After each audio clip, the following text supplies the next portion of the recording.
They didn't want to face the rage or the unpredictability of Donald Trump. And I think he was a major factor. It was that Trump effect, in my view, that did the job here. That was Shlomo Ben Ami, former Israeli foreign minister.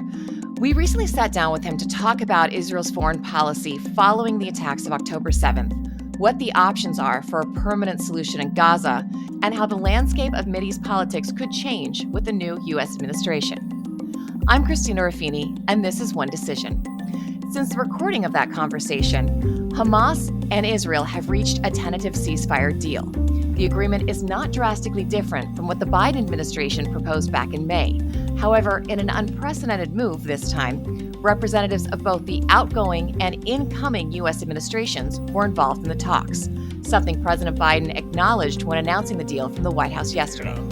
I knew this deal would have to be implemented by the next team, so I told my team to coordinate closely with the incoming team to make sure we're all speaking with the same voice, because that's what American presidents do.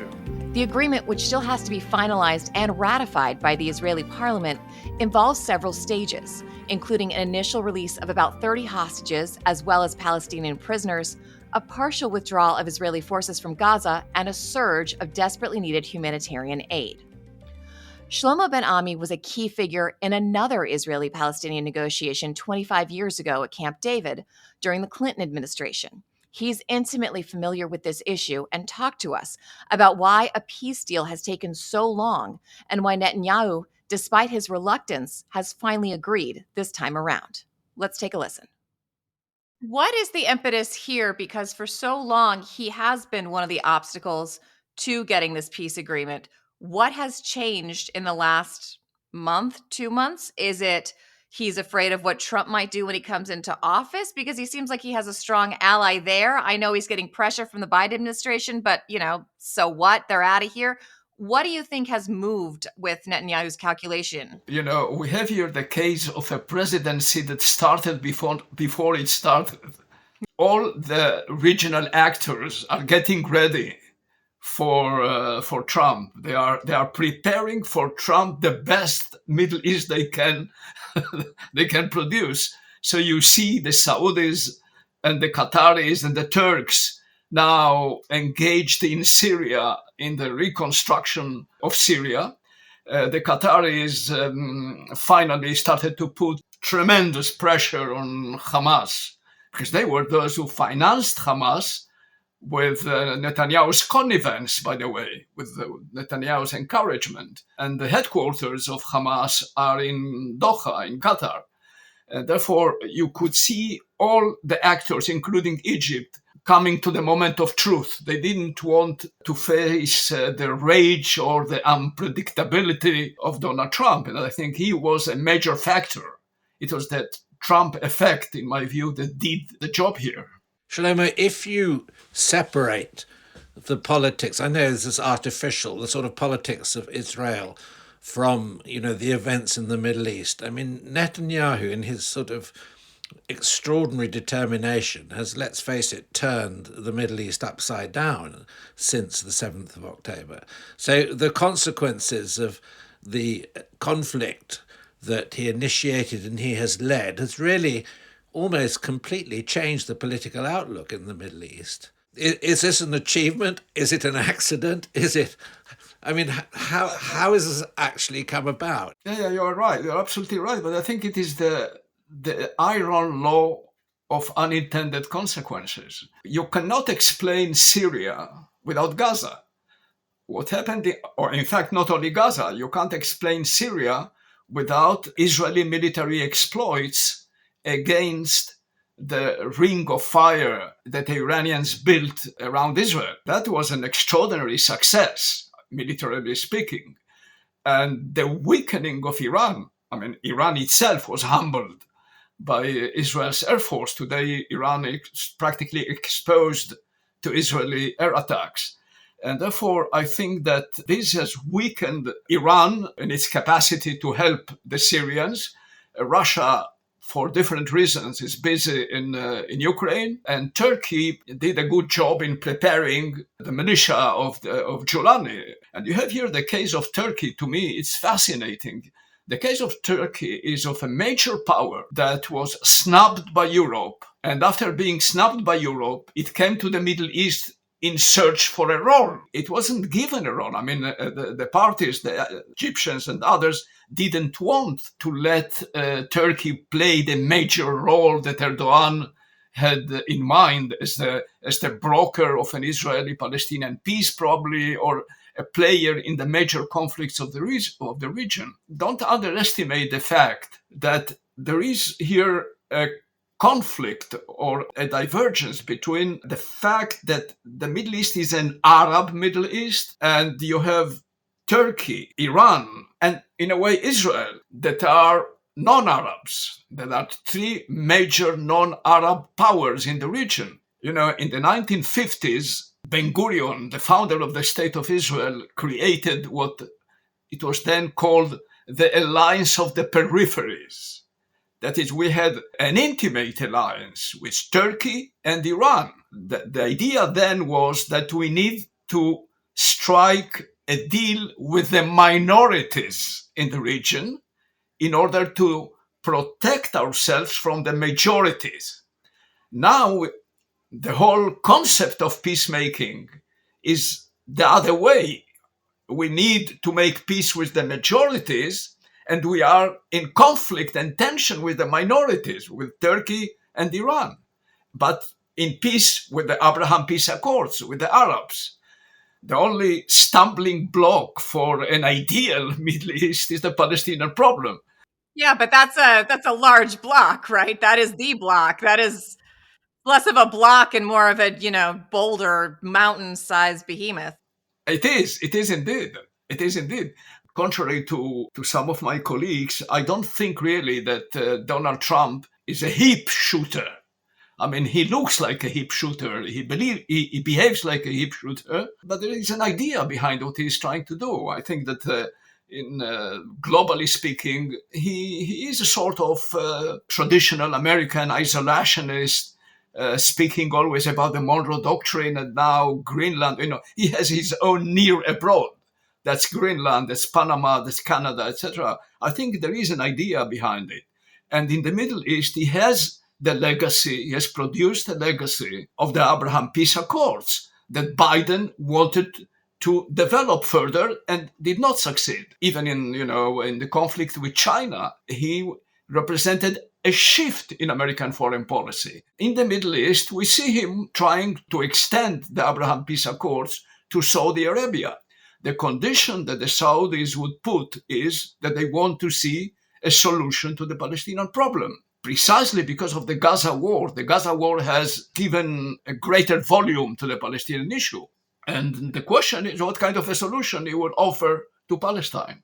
In the light of what you're saying, how's this three-way relationship going to work out? I was thinking between Saudi Arabia, Egypt, and Turkey, with this sort of revival of Ottoman presence in the Middle East, which is, as you note, a pretty extraordinary event. Are they going to cooperate in finding, because those three powers really would be the makers of a Palestinian settlement of some kind? And I mean, what I find extraordinary since the 7th of October is that the Saudis and the Egyptians have been almost completely silent. They haven't done and said anything. They've just kept out of the way. I think that they were silent because they were praying in silence for Israel's victory. I mean, Hamas, the Muslim Brotherhood, is their enemy, and the Muslim Brotherhood is closer to Qatar and Turkey.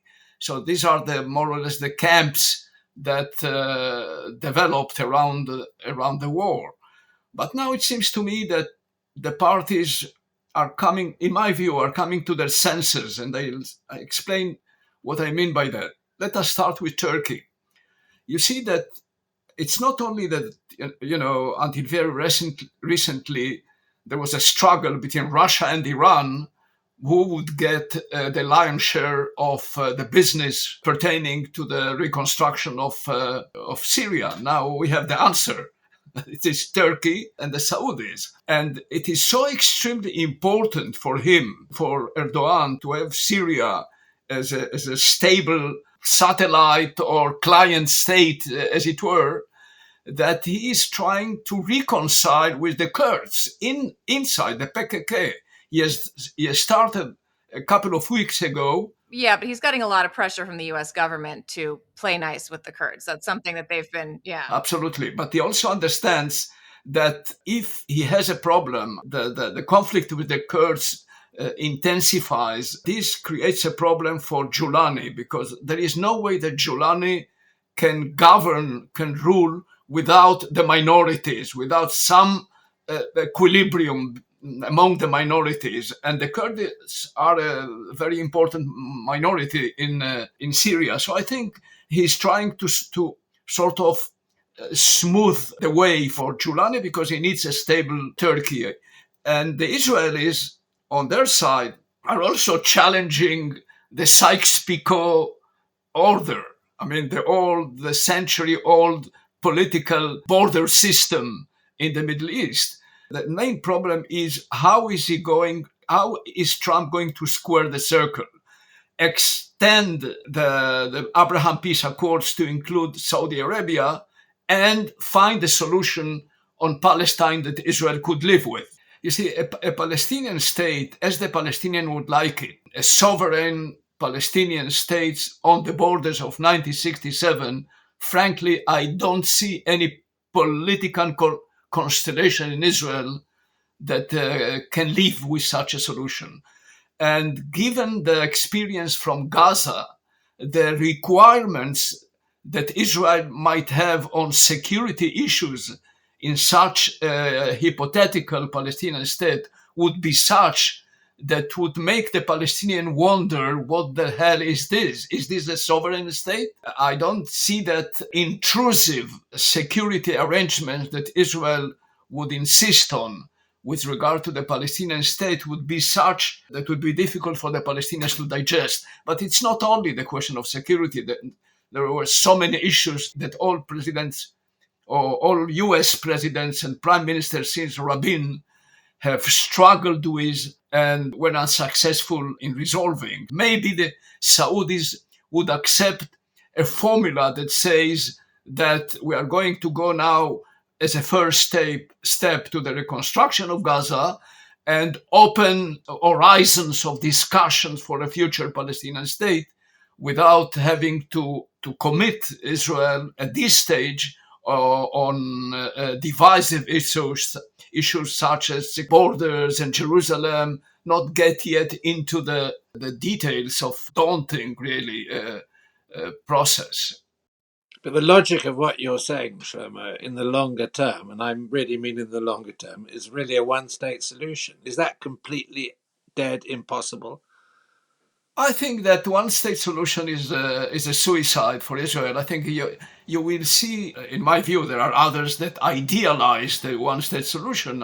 If I have to give a prediction, I think what we would see at some point, if Israel has, in a year or so, a center-left government, I can see a situation whereby such a government would try to negotiate a two-state solution.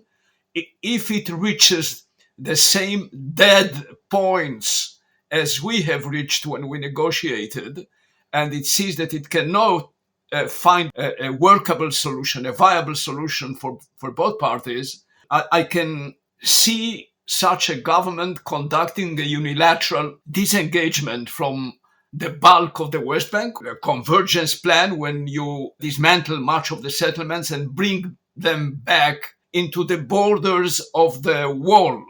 If this happens, Jordan would be drawn into the business of the West Bank. If Israel fails to reach a settlement with the Palestinians, it should withdraw to secure and non-recognized borders. So the secured part will be implemented, but not the recognized part. And this is something that Israel would have to discuss later on at some point with a Jordanian Palestinian state. I did want to ask you, you wrote recently, and tell me if I'm getting the gist of this wrong, but Israel's current policy trajectory is putting its relationships with Europe with the US, with support from especially young Americans and Democrats at risk. Do you think Israel's action last few months has made it safer in the long run, or has put the self-determination and the status of the Israeli state in jeopardy? It has done the two things. I think it has made her safer in the region, in the Middle East, because I think that the performance of its military on the one hand and the unacceptable brutality of her offensive in Gaza, the Carthaginian destruction of Gaza is of such a dimension, thousands upon thousands of Palestinian civilians that were killed, is such. The message that Israel conveys is don't mess with us. The reordering of the Middle East hasn't yet finished, because the big question now is what next in Iran. And that almost is the key piece if you're talking about Sykes-Picot and, as it were, whether that arrangement of the Middle East actually works. It's only really worked when Iran and Saudi Arabia were both allies of the West. Now, what next for Iran? Well, I think that that's a question that should be put more to Donald Trump than to the Israelis. I don't think that the Israelis will dare attack the nuclear installations without a green light from Donald Trump. And I don't think that he's going to give such a green light. I think that he's thinking of a different nuclear agreement with the Iranians. I don't know about that. I covered the last Trump administration. They are the ones who pulled out of the JCPOA. They were very into sanctions and deterrence and not so much into wanting to talk. I mean, it's always possible that ball has changed a little bit, but I haven't heard anything different from Rubio, at least not yet, who'll be the incoming Secretary of State. Yeah, you are absolutely right. But you see, again, this is my interpretation of this guy. He's a deconstructivist. I mean, he deconstruct in order to presumably construct. I mean, that has been his way. Now, he managed to deconstruct by withdrawing from the nuclear deal, but he didn't have the time. I mean, 4 years is the term that he had. He disengaged from the agreement in 2018, and he left office in 2020. Now the conditions exist for reconstructing, and I believe that this is his ambition. You have here one of the most unlikely figure for an American president, on the one hand, that would like the legitimacy. I think that he wants to see the enlightened communities to grant him the legitimacy that he deserves. And I truly believe that he is dreaming of a Nobel Peace Prize, probably. I mean, he thinks that the Abraham Peace Accords, some sort of interim stabilizing agreement on Palestine, and a new nuclear deal with Iran. So if he manages to put together another nuclear deal, I think we are in a different Middle East, in a new Middle East, for the better. Well, Shlomo, I think you've given us a most cogent and extraordinary analysis of the way that the tectonic plates in the Middle East have shifted so significantly since October the 7th. And, you know, you've certainly helped me have a clearer view of what the future options might be. And I think it is an extraordinary situation, particularly the way that the Ottoman presence politically has been revived in the Arab world. I find that probably the most extraordinary development, particularly given that Erdogan was the carrier of the torch. And in my view, he's not the most admirable of politicians, but having jolly nearly lost the last election, he seems to have ended up in a rather favourable position politically. I joked when Turkey wanted Patriot missiles, the U.S. wouldn't sell them to them. So then Turkey went out and got these S-400s from the Russians, and it was a big thing because they had the F-35 program, and NATO was saying it's a security risk, and you can't keep, working on the F-35s if you have these S-400s. And I was asked to explain what was going on, and I said, well, basically, it's that scene from the Julia Roberts Pretty Woman movie where she goes into the boutique, and they won't let her shop. So she leaves and goes to the other store and comes back with all the bags and say, you wouldn't let me shop here. Big mistake, huge, and walks out. And that was like, it's a bit of Erdogan's, foreign policy approach for lack of nuance and a Julia Roberts reference. That's an embarrassment of riches. Israel is the only country that doesn't have that embarrassment, because Israel without the West, and this is why Netanyahu's performance is so disastrous for Israel. Without America, we don't have an option to play between powers. We are with the Americans, and behaving the way that Netanyahu behaved towards Biden and the Democratic administration is self-defeating in the long run. All right, gentlemen, thank you so much for taking us through all that. Well, thank you very much. All right, so Richard, we've been talking about these negotiations, which have been on and off for months. And one of the things I keep hearing from sources in the room is that when they negotiate with Mossad and get a deal with Mossad, that's more reliable than what happens when that interlocutor goes back to Tel Aviv, presents it to the government, and that's where it all falls apart. Have you been in any kind of these negotiations where intelligence agencies are involved? Can you explain to me the role they kind of play in something like this? It's a little confusing. Well, the answer to your question is yes, I have been. But there are often what I would describe as different levels of diplomacy, particularly when you're involved in negotiations with enemies. Do you see what I mean?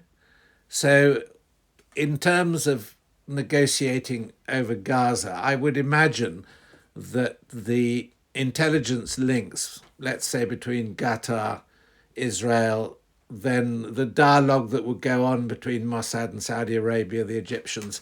I mean, it's well known that these links exist, but I think that they gain huge importance when traditional diplomacy, which isn't often that discreet, it's got this sort of public dimension. When you need other channels, then those channels can become highly influential. And usually they run pretty much from, well, in the UK, it's maybe the chief talking to the Prime Minister with other people present. I certainly found myself in some very extraordinary situations when I was chief, which were fascinating and thoroughly enjoyable. And the other advantage of that link is the government can sort of deny that it exists, and they don't have to admit to it. So there's a sort of dimension for discussion which is off the map, but can be very influential, particularly in times of sort of crisis or conflict. But it seems to me there are two ways. If you're a head of state and you're trying to negotiate with an adversary, there's two ways to use your intelligence arm, right? You can do it the way that the Israelis have been doing it a little bit in the Middle East, is to have your head of the intelligence service go and be the one doing the negotiation. Or you can have someone like you in a back room when you need to go get a check on the BS you're being spun at the table, run back, try to get the lay of the land and come back. Is one of those more effective than the other? Does it depend on the situation? Well, I think it depends on the situation. They both run in parallel. And, you might be there to say, well, that's bullshit. And the other thing excuse my language on the podcast, but I think the other thing you've got to remember is it's quite possible in these very tense and high risk situations that there may be intelligence sources involved which are bearing down on day-to-day events. How do you mean? Well, I'm going to have to leave you to interpret that. Surely you pick it up. So there may be aspects of the negotiations where you're well aware of what the other side's position is, and it isn't necessarily being stated perfectly. I mean, but then what is your role? Is your role to be there in the room to call bullshit, or is your... Very seldom you're hardly ever going to be in the room. Okay. No. You're going to be... So it's one of those, I know that you know that they know, and we know they know we know. But we're going to say the thing anyway. I mean, and I can think of all sorts of situations. Give us one anecdote that you think you can share about some sort of similar situation. You can change names and locations and decades.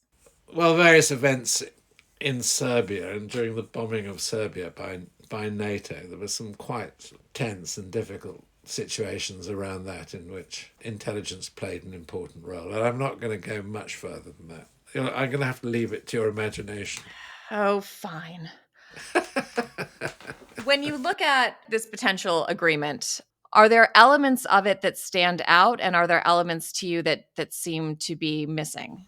Well, the one thing that I'm not clear about, and this came out when we were talking with Shlomo, which he made this point about the essence of Israel's commitment to its citizens and their recovery, from kidnaps or points of crisis. Does this agreement cover all remaining living hostages or not? Because if it doesn't, it falls short on that principle. And the risk must be that it won't meet anybody's expectations if there are still going to be hostages held inside Gaza. I mean, talking to State Department officials, U.S. intelligence officials, they don't want to give a number. They never like to give numbers. If an embassy is under siege, they don't like to give a number. With hostages, they've given us estimates. I'm not sure they have do you think they have a hard number? Do you think they know every single person who was taken on that day and their status?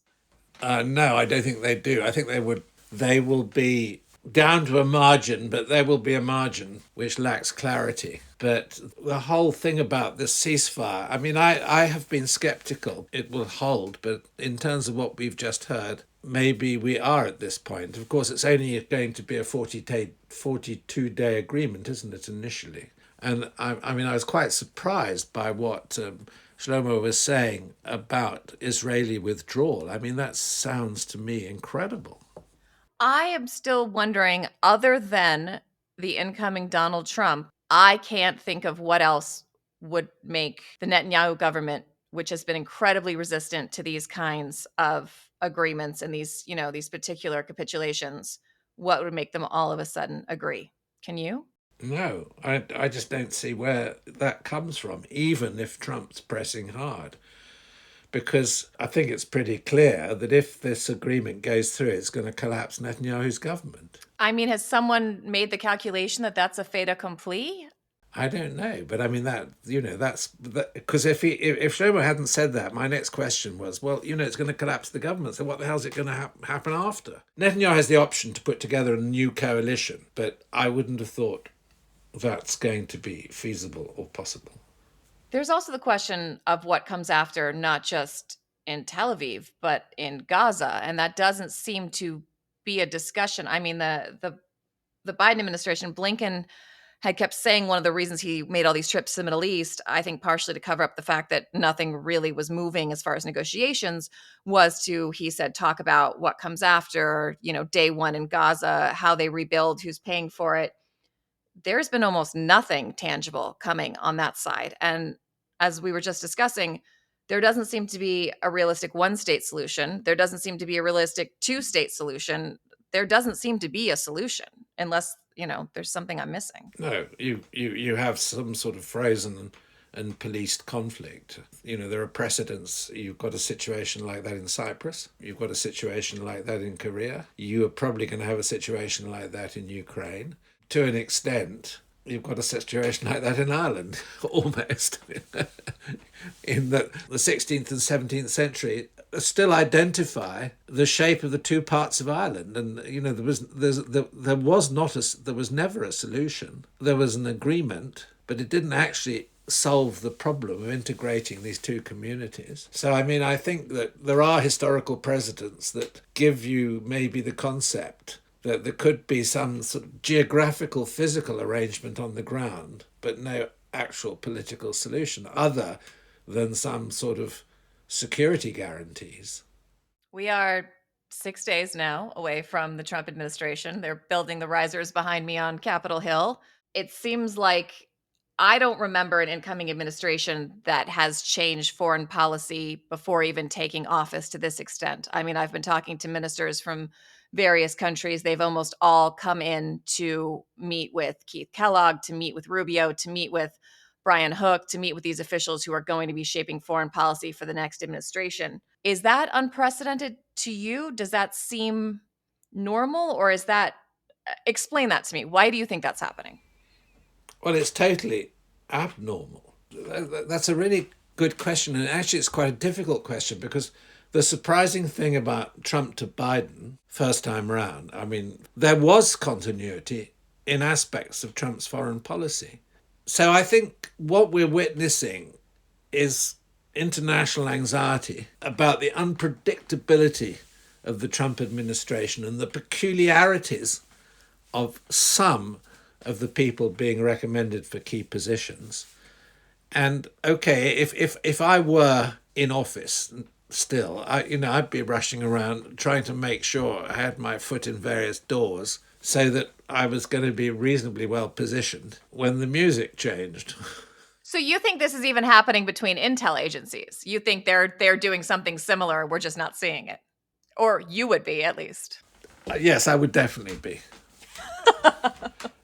I would make sure that I had, already spoken quietly. But I mean, in a way, the UK has a unique opportunity in Washington because it has a sort of arrangements for access that aren't really offered to many other countries because of the special relationship, which the keystone of which tends to be through the intelligence and security agencies. So they have the ability to talk in ways that maybe other bits of the government, the two governments don't. I heard a very Oxbridge-sounding BBC reporter at the start of the Biden administration say Americans were sick of exciting. They wanted the presidential equivalent of smooth jazz, something they could put on in the background, set it, and just forget it. And to your point, I guess we're back to rock and roll. It's unbelievable. I mean, it's a political upheaval. Well, get your dancing shoes ready, Sir Richard. We'll talk to you soon. Yeah. And we're gonna have plenty to talk about. I think it's gonna be a busy year. Thanks, everybody. That's it for this week's episode of One Decision. If you enjoyed this conversation, check out a previous one Sir Richard Dearlove and I had with Dr. Majid Al-Ansari, advisor to the Qatari Prime Minister. We will not be used as political punching bags. We will not be blackmailed within the process of the mediation, and we do not want to be a force for prolonging this war rather than ending it. And of course, to unlock more exclusive content, get timely updates on crucial global events, and listen in on meaningful conversations with thought leaders, be sure to check out onedecision.com. I'm Christina Ruffini. Thanks for listening.